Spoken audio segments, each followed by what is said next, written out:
এই চট্টগ্রাম আরও গর্বিত। বর্তমান সরকারের আমলে সর্ববিষয়ে বিশারদ একজন সর্বমন্ত্রীও আপনারা পেয়েছেন। সত্যি আপনারা ভাগ্যবান। এইরকম আর একটা জেলা নাই যে এক মন্ত্রী সকল মন্ত্রণালয় চালায়, এমনকি প্রধানমন্ত্রীর কথাও তাকে বলতে হয়। আমার একটু কষ্ট লাগে না, নিজেদের সন্তানকে বুহা বলতে নাই। আরে নিজের ছেলে কানা হলেও তো পদ্মলোচন। সম্মানিত বন্ধুগণ, আমার কষ্ট লাগে মাননীয় প্রধানমন্ত্রীর জন্য।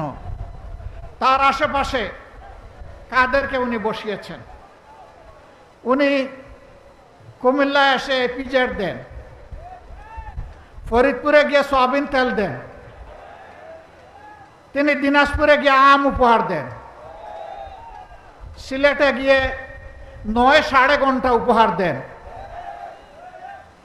সংসদে গিয়ে প্রাথমিক বিশ্ববিদ্যালয় উপহার দেন, আর কক্সবাজারে এসে বলেন যে বিরোধী দল এই বাজেটে মাদক এবং ধূমপান জাতীয় দ্রব্যের ট্যাক্স বাড়ানো হয়েছে বলে বিরোধী দল তার বিরুদ্ধে প্রতিবাদ করে মিছিল করেছে। মিথ্যা, ভুয়া।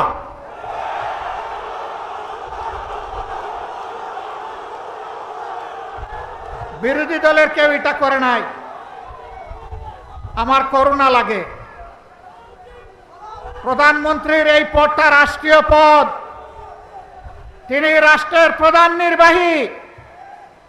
তার দিকে তাকিয়ে বিশ্বের জনগণ বাংলাদেশকে হিসাব করবে।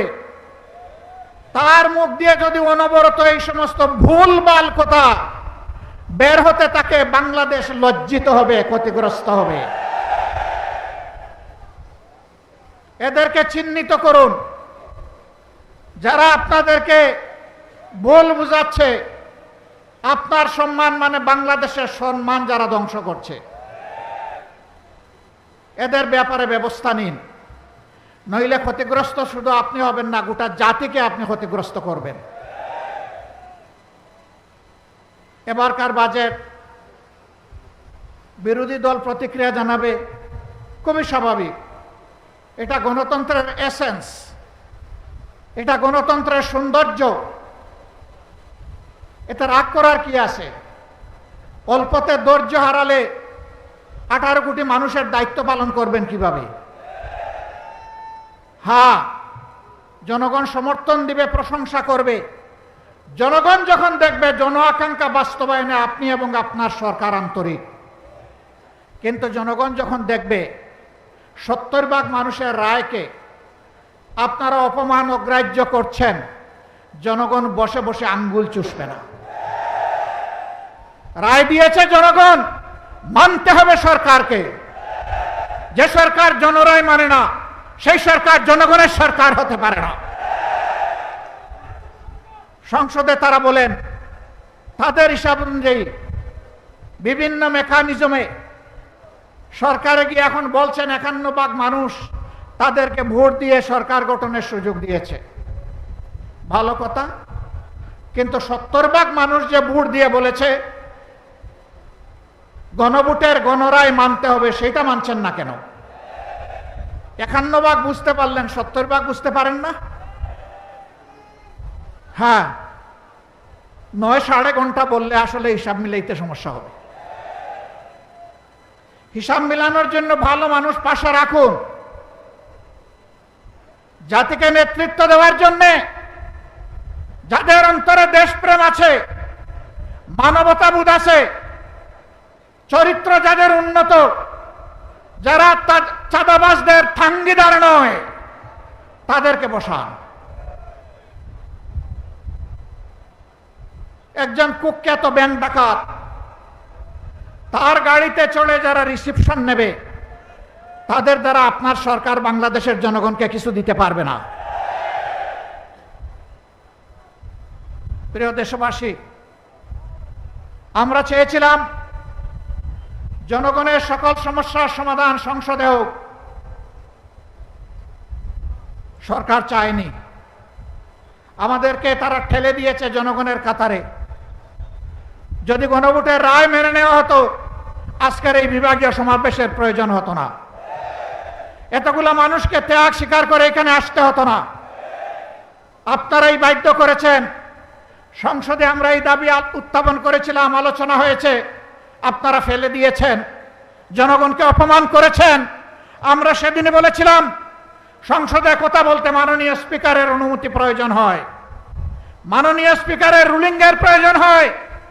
যেহেতু এখানে আমরা সুবিচার পাইনি, আমরা এখন জনগণের সংসদে চলে যাচ্ছি, জনগণের বিষয় এখন জনগণের কাছে পেশ করব, সেখানে কোনো স্পিকারের অনুমতির প্রয়োজন হবে না, সেখানে মন খুলে কথা বলবো, জনগণ সিদ্ধান্ত নেবে আগামীতে তারা কি ফয়সালা দেবে।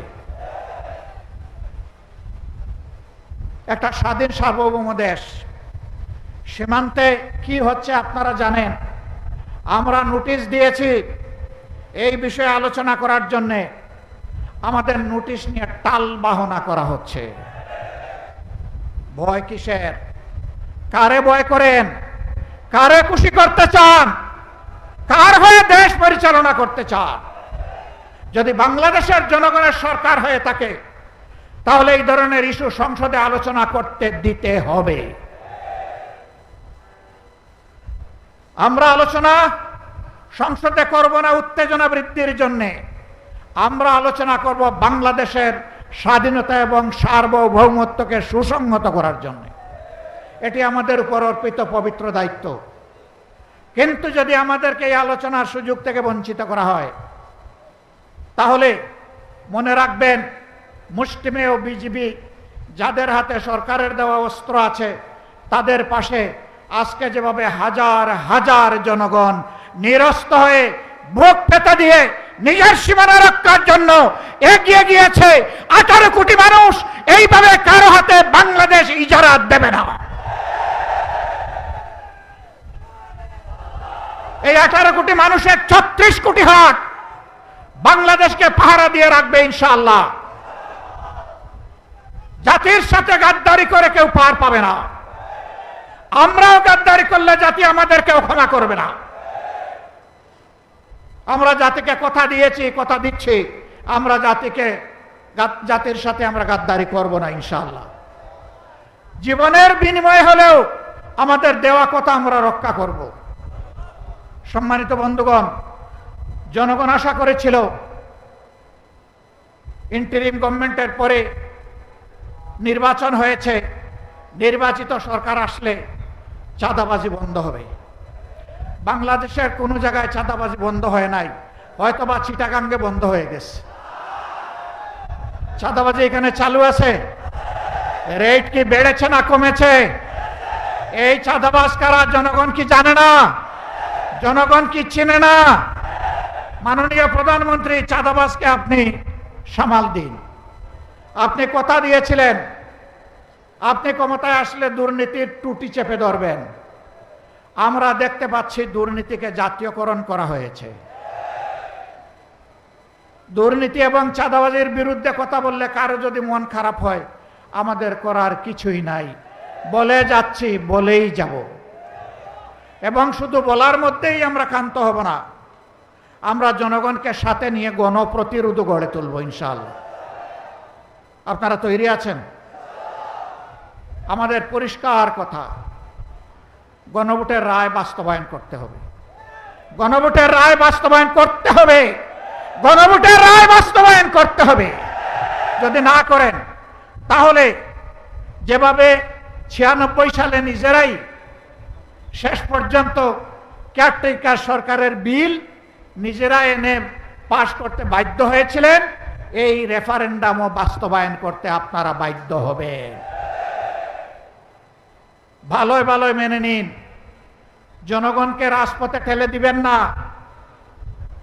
আমরা শান্তিপূর্ণ গণতান্ত্রিক ধারায় থাকতে চাই, আমাদেরকে থাকতে দিন।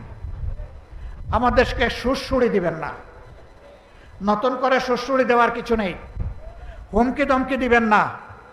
মাঝে মাঝে হুমকি ধমকি দেওয়া হয়, জেলের ভয় দেখানো হয়।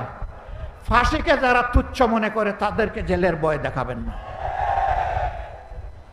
দেশ এবং জনগণের জন্য ফাঁসি বরণ করতে হয় প্রস্তুত, দেশ এবং জনগণের জন্য জীবন দিতে হয় প্রস্তুত, দেশ এবং জনগণের জন্য একবার নয় বারবার জেলে যেতে হয় প্রস্তুত।